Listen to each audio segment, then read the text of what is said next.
Guys দেখুন ছোট্ট পাখিটি এখন খাবার খাচ্ছে। দেখুন, দেখতে পাচ্ছেন ছোট্ট পাখিটা অনেক সুন্দর। আরো কাছের থেকে দেখায়। আমি ওখানে পানি দিয়েছি, জল, আর এখানে চাউল দিয়েছি। চাউলগুলোকেও ভেঙে ভেঙে খাচ্ছে। রাত্রে আমি বাসায় রেখেছিলাম। সকালে পাখিকে খুঁজতে খুঁজতে পাচ্ছি না।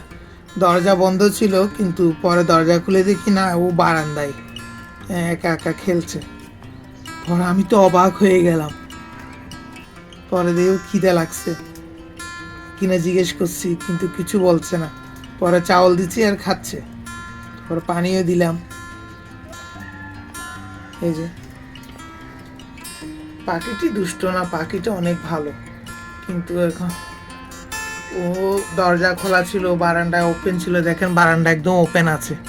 হ্যাঁ, কিন্তু তারপরও সে উড়ে যায় নাই কেন বুঝতে পারছি না। আমি চাই ও যেখান থেকে আসছে ওখানে চলে যাক, কিন্তু ও তো তারপরও আমার বাসায় রয়ে যাচ্ছে, উড়ে যাচ্ছে না।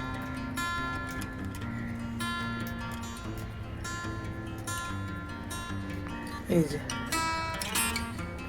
একটু কাছের থেকে দেখাই। বাবা, খিদে লাগছে তোমার? ওখানে পানি আছে, পানি খাও। তো এই পর্যন্ত, ধন্যবাদ।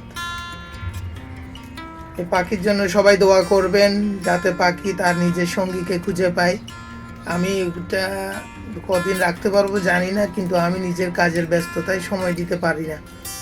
তো এই সবাই দোয়া করবেন যাতে ও ওর পরিবারে ফিরে যেতে পারে। আমার দরজা দেখেন খোলা আছে, এই যে ওপেন একদম। আমি ওকে জোর করে আটকায় রাখিনি, বন্দি করে রাখিনি। ও নিজের মতো নিজেই আছে এখানে। তো এই পর্যন্ত, সবাইকে টাটা।